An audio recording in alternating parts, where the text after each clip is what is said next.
Breathe in, breathe Well out. done. Good morning, good afternoon, good evening, wherever you are on this planet. It is such a pleasure to welcome again Oliver Patrick, physiologist, leading expert in lifestyle management, a co-founder of Future Practice with Jamie Harrison, a personal training consultancy, education provider, focusing on, wow, so many important things today, adding well-being to existing practice for professionals who want to not just be fitness professionals, but wellness professionals, including special stress resilience coaching, moving into corporate well-being delivery with strategy and talks, and giving access to a network of like-minded, upskilled wellness professionals.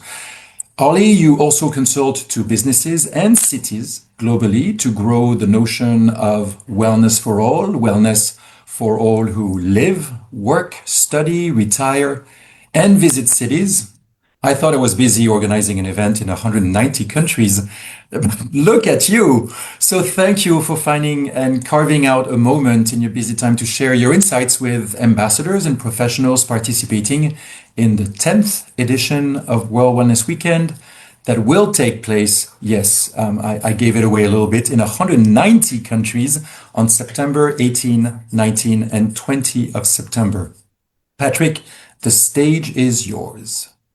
Thank you so much. And congratulations. 190 countries is extraordinary. What an extraordinary thing. So bravo to you and for your commitment to continually bringing the well-being discussion to the masses. It's a delight to be with you. We've got about an hour. I wanted to build in some time for question and answer. Let me do the technological first piece and share my slides. And if we overcome that small hurdle, we know only good times are request. So I have sent you a request actually to share slides. Sorry, I should have probably done that earlier. Let's see if that will let me. So my slides won't allow me to share, unfortunately. Oh, here we go. I Accepted. think You are you've now in done the it. circle of trust. You've accepted me.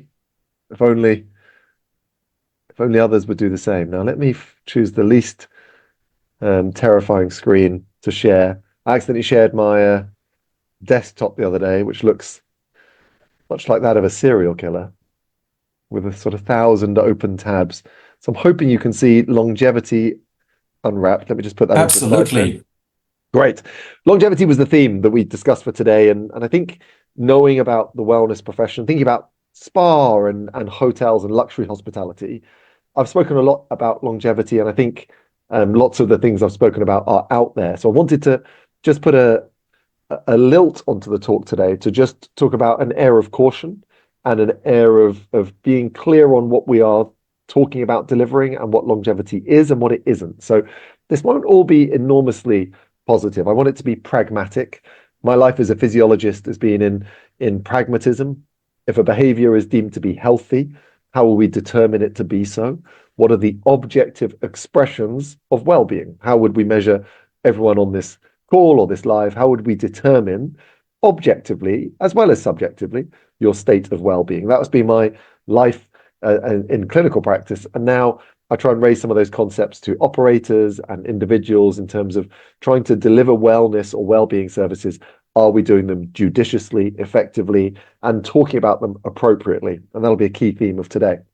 And I again was at the Europe Spa magazine launch not so long ago, and I spoke just a very small section on longevity. And I said, of course, it's a great opportunity, but you must tread cautiously, tread carefully, because is it a natural fit just because there is a growing understanding and clearly a marketable opportunity? Does that mean it is the right next operational deployment? And I think when we're thinking about longevity, we must be able to separate the noise from the facts and be able to understand whether this is the right direction of travel for you as a wellness operator or individual. And the answer might be maybe not. I think when we talk about longevity, it's fairly well understood. No one is talking about lifespan. Very few people are saying, I hope I can live an extra year in a care home. That is not the intention of the longevity marketplace. And I think the first step is to clarify that broadly, when people are talking about longevity, of course, they're talking about health span, which is how do I stay well for as deep into my life cycle as possible? And that increasingly challenging phrase, how do I die well? With a quick deterioration rather than an extended duration of chronic disease and discomfort.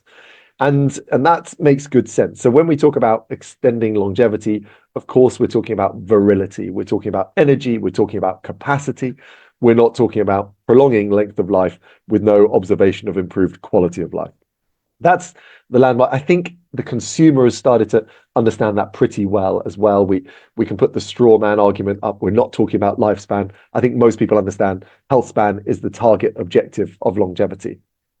And if we average for the United Kingdom, we're seeing a big challenge to health span in the fact the average UK female will live to be 84 years old.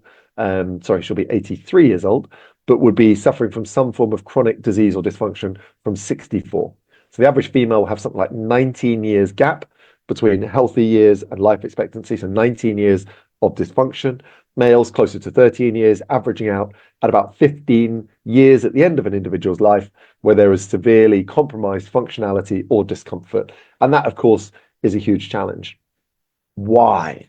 Why is longevity risen? Why is this concept arisen? And of course, we have an extraordinarily developed medical model. We have incredible interventions, surgical interventions, targeted drug interventions. We have earlier disease diagnostics. So why are we not seeing that incredible medical advance translate into a longer life of good quality health? And of course, it's because our environment is now really challenging our biology on several different domains. The obesogenic environment, a phrase coined by the World Health Organization, reflects that our food system is broken and delivering us ultra-processed food, targeted for pleasure and convenience. And that food has now been proven to be damaging to every organ system in the body. And that absence of quality food also reflects a malnourishment or an undernourishment on a population level that's a problem. Paired with ultra convenience, which is everything that is slightly friction inducing in my life today will be taken away through better technology, through AI solving my ability to think, through an Uber saving my ability to walk. So I move less with this ultra processed diet. We match that with our anxiogenic environment, which is often phrased under allostatic load, that bombardment of stimulus. The noise today, the light today, the 24-hour news today, the supercomputer in my pocket today, the challenge against all things sleep, rest, and recovery, which is an attention-based economy, where if you're clicking on my site, I'm probably commercially benefiting from that. And we pair all that again against the third domain, the exposome, which is a very deliberately environmentally, well, not deliberately, incidentally, toxic environment, from air pollution and benzenes to, again, forever chemicals in our topical skin creams to, again, pesticides on our food to continuous noise and light pollution. And this conflating situation means longevity is now part of the menu of how do I resist an environment that's challenging me in a way it never challenged my great-grandparents. So we've got this extraordinary, clever medical intervention and reactionary healthcare system paired with a physiology that's never been more unwell for longer. And that creates a market opportunity. Of course it does. When we look at the hallmarks of aging, always a cheery slide. I put this up occasionally, and I'm trying to think, is there a better way to word the 12 reasons we're dying? But this is always a relevant part of longevity, because by the very nature of talking about longevity, and it's a marketing challenge, you're talking about my length of life on this planet and my avoidance of chronic disease. So if we're trying to make longevity too saccharine, too distracted from its target endpoint, I think we lose some of the key importance of the message. But the hallmarks of aging, which was a pioneering journal summary in the journal Cell, said, what are the physical changes in my cells from when I'm born to when I can no longer keep the basic functionality of my body going? And they observed at that time 10 things that change in my cells over time that if we could slow or reverse them, could slow or reverse aging. I say 10, it got moved to 12. In 2022, I think it was, when they added dysbiosis and inflammation. And that's relevant to the fitness, wellness, hospitality sector, because dysbiosis reflects an imbalance of my body's gut microbiome. That brings me back to interventions of food, probiotics, fiber, nutrient diversity. So that's really interesting. And then inflammation comes back to many of the things that we promote naturally, anti-inflammatory behaviors and interventions, everything from red light to omega-3 to sleep to sauna etc. So when we look at the hallmarks of aging, why I put this up there is almost every cellular structure that deteriorates as we age is being accelerated by the anxiogenic, obesogenic exposome environment. So the very nature through which we age is being accelerated through a toxic environment. I use toxic as the broader term, which is totally foreign to most of our natural biological pathways. So longevity is a natural marketplace of a difficult environment, unadapted cells, and dysfunctional feeling people. And that leads, of course, to, well, hopefully someone will save me, but no one will save you. If I go to a longevity conference, we'll have a nutritionist, a doctor, a neurophysiologist, we might have a psychologist, we might have a gut microbiome specialist. We've got this sort of idea again that no one at the moment is a custodian of longevity. And where people think it might be a medical model, it's as much a behavior model. When people think it's a behavior model, it's also very much a cellular model. And again, the great challenge with all things health and good health is there's still no good health professional. Right? So remember, the World Health Organization definition of good health is a complete state of physical, mental, and social well-being. I always bring it up, not just the absence of disease or infirmity. Why is that relevant? Because there's no one responsible for a complete state of your physical, mental, and social well-being, not just your disease or infirmity. There's no one responsible for you delaying or resisting the biological facets of aging. And so longevity sits in that strange place, as good health does, in self-directed behaviors curated by whoever you listen to that week on TikTok. It might even have been me. So we have an absence of a North Star. We have an absence of a professional directly accountable to delaying and resisting the aging process. And that leads to product marketplaces, a market economy, totally understandable, but worth being aware of nonetheless. And that, again, is because there's consumer demand. So we had 1,300,000 articles on longevity the week that I decided to capture that Google search. We saw McKinsey in their latest report believing that we can add an extra 6 years of good health on average through targeted health and well-being interventions. And we're seeing an economic rise of well-being, particularly the longevity spend year on year, with again, increasingly targeted supplementation, clinics, interventions across the whole spectrum of longevity. So humans are not feeling well for a long period of their lives. The environment is pretty catastrophic to the cellular mechanisms of aging. There is no professional who's going to handhold you through that series of cellular challenges, and the market is growing. And that market creates opportunity. You know, in America has particularly been quick onto longevity programming with companies like Function Health, Nico Body Scan, a Scandinavian health screening company valued into the billions, with a £220 million raise recently. Screenings, blood testing, longevity is popping up left, right, and center. And I think it's really interesting. And this was a point I raised when I spoke last to the spa industry.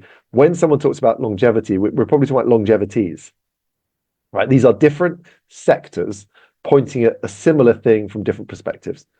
And let me phrase that. Someone who is interested in looking young is very different to someone who's trying to avoid a heart attack by catching the markers of heart disease 5 years earlier. Someone who's interested in reducing their cellular inflammation is different to someone who might be doing strength training to resist the loss of muscle mass as we age. And broadly, we can look at longevity, creating these siloed pockets, all claiming the same thing, but all looking at it from a different lens.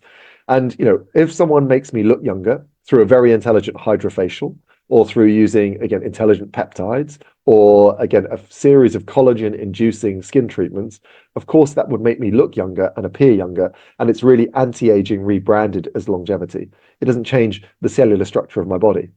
If we think about health span, probably the biggest, again, obvious element within well-being, it's about the retention of the capabilities of youth deeper into aging. I used to be able to run 5K in 30 minutes. So why would that not be possible 10 years later? The loss of heart size and strength, the loss of blood vessels and blood volume. So health span is about retaining the vigor of youth through behaviors that sustain those capabilities. That's separate to if I want to go to the cells and go all those things in the hallmarks of aging, things like my telomeres getting shorter and my gut getting a little bit less regulated. I will do a cellular intervention. I'll do red light for that. I'll do NAD infusions or supplements for this. It's looking at me as a series of trillions of cells rather than as me as a significant entity. And then separate to that will be someone saying, surely longevity is about not dying, and the biggest cause of death is lifestyle disease. So why don't I find cancer heart disease, type 2 diabetes, Alzheimer's, earlier in its developmental cycle, and then steer you pharmacologically and lifestyle away from that disease. All of those things could be a longevity clinic, right? I could go for a medical facial, a VO2 max test, an NAD infusion, and a cholesterol test, and all of them saying this is a vital part of your longevity, looking young, retaining youthful capability, slowing the cellular markers of aging, or again, catching disease before it kills you, which is the biggest contributor. I could derivative the health span, which is the VO2 max bit, into cognitive longevity. We had a talk on that, a very good talk at Europe Spa launch. These derivatives matter because the consumer sat in the middle who might be expecting a cholesterol blood test and they get a VO2 max test, or they might be expecting a muscle mass appreciation and they get given a red light treatment therapy session. And until we as operators and professionals have standardized what we mean, it's very hard for the consumer to pick up what they should be interpreting from our delivery. And when I go to a clinic that does a little bit of all of these, I wonder what on earth they're doing and why they think they would achieve anything. That's an interesting challenge. So what lane am I in? And we'll reflect on that a little bit later on. Clearly, the biggest singular opportunity in longevity is the retention of biological capability so you do not fall below a frailty threshold. In simple terms, again, why I don't get invited to speak back that often is because I remind people that we have a life cycle that says at my inception, at my birth, I'm full of opportunity, I'm full of stem cells, and my body is basically building capacity. It's going through, again, development, adolescence, maturation, and it gives me the chance on this graph, my functional capacity grows from being a baby that's helpless to being this extraordinarily capable individual who could potentially mate, reproduce, and raise young. Maybe up to you whether you want to do that or not, but you've got the capability potentially. And then somewhere around that point in the mid 30s, all of the biological capability that you accrued will slowly diminish year on year into the night until you no longer have the capability to look after yourself. We return to a childlike state and we dip below a disability threshold where now I need to be fed, watered, moved, other. Again, I never get, but it's cheery stuff, isn't it? I'm looking at Jean-Guy. He's going to be saying, lift the mood, Ollie, lift the mood. This is the reality. Yeah, definitely lift the mood. I see that. I see the vibe. The reality of that is, of course, my trajectory from 35 will be largely determined by the fact that we run a very simple principle with human physiology, which is calibration. Right. So my entire physiology is calibrating its capability to the demand. If there is a high demand for strength, I'll retain a high capability for strength. If there's no demand for strength, I will lose my ability to provide strength. If there's no demand for cognitive problem solving, I'll lose my ability to solve complex problems. If there's no demand for me to be able to combust energy over a long walk, I'll lose the capability. And what we've got really is from 35, all of the things that you borrowed because your body had a belief in you must now be earned. Must be earned. And so health span is about how do I create friction into my physiology to justify biological systems above their baseline need. In simple terms, a 60-year-old's got way more muscle than they need to sit in a chair watching TV all day. So every single week they'll waste that muscle. Every single week they'll shrink the blood volume, blood vessel delivery, number of cells in their body that produces energy called mitochondria. Unless they do something that says, I need you to climb that mountain. I need you to get water from the well a mile away. And then the body goes, if there's still retained demand, I will still retain supply. And so again, that's a relevant piece just to capture on. So what's the big challenge to the spa hospitality industry in particular? Again, I know we might have multiple different sectors on this call, but I think historically they've been the predominance. The challenge is that for me to convince my physiology to stay, it needs to be a ownership model, not a rental model. What do I mean? I have the horror of announcing to lots of people, you never own wellness. You never own it. You rent it. You rent biological capability for the duration that you say I'm paying for. So human physiology works pretty much on this basis, that when we deliver things into our physiology, and let's think of a simple principle, hormetic stress. So sauna, cold, exercise. These follow this principle very easily. Those things are a deliberate strain or stress into my body, which may actually induce short-term damage. My body, in its ever loving desire to preserve my capability, will not just repair from that damage, it will repair to a level where the same thing would damage it less. And that window has a fairly specific window to it in terms of timings. So when we look at exercise, let's imagine I went to the gym and did some bicep curls. I will create tissue damage within my bicep. My body will go, Ollie, why did you get so much damage from lifting 15 kilograms 8 times? I'll build you stronger fibers in there. I'll create more batteries. I'll create stronger ligaments. So when you meet those 15 kilograms in a few days' time, you're better equipped that it will damage you less. It's a constant self-preservation mechanism that would look like, again, a 48-hour to 72-hour window where I supercompensate and I have this increased capability, unless, of course, I don't use it. Why is that relevant? Because when we look at longevity, we're looking at calibrating my physiology to a baseline norm that prolongs its existence long and far. Well, my exercise session that I delivered at my hotel lasted for 48 hours. My nutrition that you fed me lasted 12 hours. The sleep that you gave me lasted 24 hours. And so we must understand that for true physiological impact, experience is not the same as outcome. And that doesn't mean I don't value experience and prioritize it enormously. But you cannot make me improve my longevity in a 48-hour window, in a 72-hour window, because there's nothing you can do in that period of time that would convince my trillions of cells that this is their new baseline and that would retain their functionality thereafter. And cumulative dosage matters. I love red light, love it. But if you want really the collagen impact of red light, you're probably looking at 2 sessions, a session every other day for 10 to 20 minutes on a face mask over an 8-week period before we see the collagen impact from the increased activity of the fibroblast below the skin. If you're looking at something like hyperbaric, that might be 30 sessions to elicit the physiological benefit. If you're looking at the impact of a peptide, that's, if we look at the world's most exciting peptide, the glucagon-like 1 peptide used in weight loss, that's a 7-day exposure.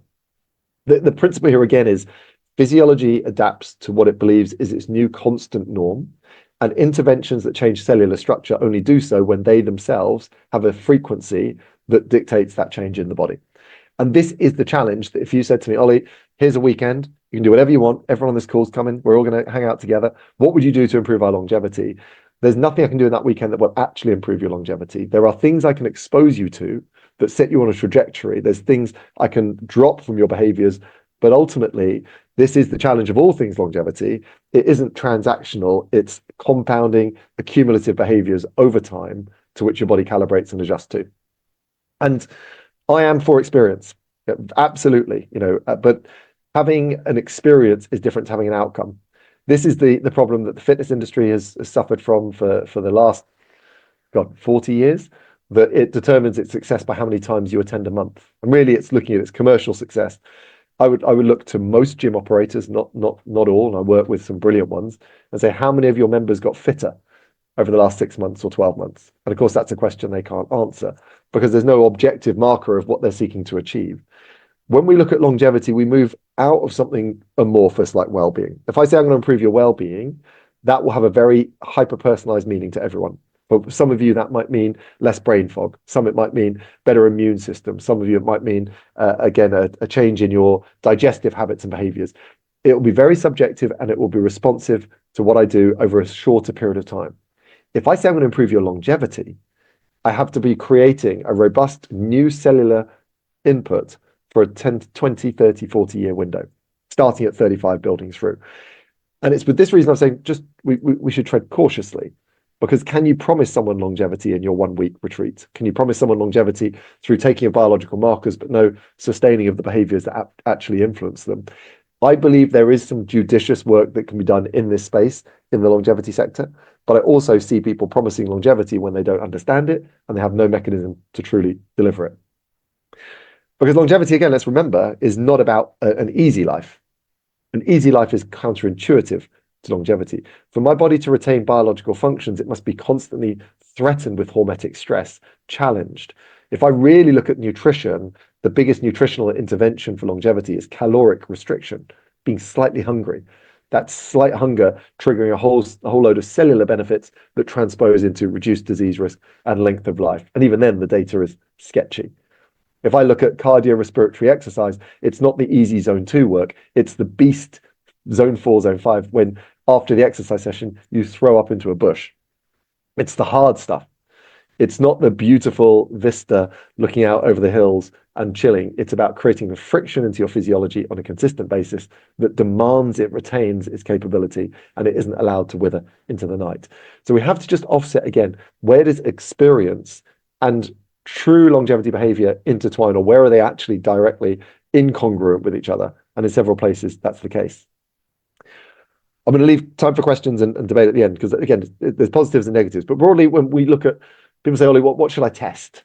And it's like, well, we've got to remember that there's broadly, outside of inherited disease, genetic disease, outside of infectious disease, most of the challenges we face run on this pyramid that the behaviors I deliver onto my body on a regular basis would then dictate my physiology.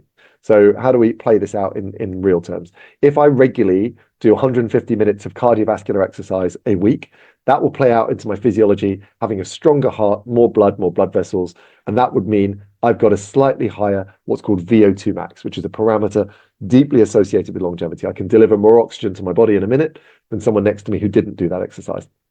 Over time, that higher VO2 max or the volume of exercise will dictate whether my arteries start to stiffen and narrow, and they might start to develop the biggest killer of mankind, atherosclerotic cardiovascular disease, where my blood vessels get, again, brittle and hard and narrow. And over a period of time, soft, flexible arteries that don't get as much oxygen or nutrients as they would ideally get will become stiffer and harder. And there becomes a point when I can't get enough oxygen through those that I went for a stress ECG or the electrodes on my chest, and it shows up I'm developing early signs of a heart attack. So here is that question again. When someone says, I want to be tested for longevity, do I test whether their arteries are completely narrow and they're going to get a heart attack? Do I check if their arteries have become more or less elastic than I'd expect, the damage there? Do I check their VO2 max? Or do I ask them whether they do 150 minutes of cardio each week? And what's interesting here is I see a lot of people measuring damage without understanding where that might have come from. I see a lot of people trying to measure inflammation with no understanding of the behaviors that trigger or don't drive inflammation. What we have to understand is we are an ecosystem. I might have a doctor at the top of that pyramid, a physiologist 1 layer down or 2 layers down, a personal trainer on the baseline layer. But if we don't understand where the physiological damage comes from, we're struggling. My point here is behavior is the master key, but it's not as sexy as testing or, again, passive interventions. But that is what we well understand. And again, if we forget that behavior is the master key to longevity, we potentially don't do our product any justice by suggesting this is a passive process brought through treatments and protocols. And yeah, the purpose of this is what role do you want to play? I'm in. I have no skin in the game when it comes to this. Again, I'm interested in the power to the consumer, the power to products to deliver what they intend to do. If it is, I was normally selling this retreat at £300 a night, and I can get it to 500 if I call it longevity. You just have to ask what your outcome metric of that would be and whether you can achieve anything meaningful or not in that period of time. If you're laying on an exceptional experience for that extra £200, you're triggering biological pathways that can be sustained elsewhere, you're creating education and value, I think it's worth it. But just being clear on what you're doing and why you're doing it, I think is the message that I'm trying to get out there. And I think there is a role for a master navigator. It's someone to say, look, we believe that you should be exposed to this type of treatment. Here's a red light. Here's a hyperbaric. Here's our version of cryotherapy. Here's our version of nutritional behaviors. You can, of course, expose an individual to that with the belief that that will trigger a series of ongoing behaviors that ultimately their physiology adapts to. But you won't be able to ultimately get that person to that destination in the small windows of time, unless, of course, your proposition has that ongoing relationship, either recurring visits or recurring touch points. Because again, you're renting a well-being improvement. You're not creating a longevity outcome. And those two things are crucially and critically different. You've also got to be aware that if you are talking in the longevity space now, you'll have to determine, is your strategy aligned or congruent with external providers? So I wear a Whoop. My Whoop will be analyzing. This isn't mine, actually, disappointingly. I wish I was actually 33 years old. I don't know where I got this image from. My Whoop will be aggregating my steps, my sleep consistency, my VO2 max, and giving me a score of longevity. I can't have that recording me at 29.9. I go through your version. It tells me I'm 54 years old. Then you run a glycan age finger prick test. It tells me I'm 63. You've got to have an understanding that longevity is now in the direct consumables marketplace. It's in the wearables marketplace. And so how will your philosophy align with third parties who are already talking and controlling some of that longevity narrative? So you may not need to be the longevity diagnostic, but you would need to assimilate that information into your proposition. And these are relatively mature, developed concepts in some significant operators, from, again, blood work through a function health, through wearable data, through a Whoop, through, again, actual biological age testing, through epigenetics, or companies like Glycan Age. So if you're sort of over here with your own version of longevity, just be ready to be challenged by people bringing an external longevity model into your longevity model. So that again is another point of caution. Is it a hopeful message? I don't know. I'm not here to be anything other than give a perspective on what I believe is a factual path. What I do find amazing is, for me, it felt like Spire and Hospitality was suddenly leaning into what is its definitive superpower, which is the antidote to the modern day curse of hyperstimulation and overwhelm. What are the numbers on burnout? 54% in the UK experienced burnout the last 12 months. 83% of people reporting high stress. Is this audience asking for longevity? Because it's a buzzword, right? Longevity. It makes sense. Live longer, be well for longer. I get it. Wellness more amorphous. What does it mean to me? What does it mean to you? But burnout is, to me, where certainly the wellness and spa and hospitality sector is not just a nice to have, it's a critical piece. It is a fundamental piece.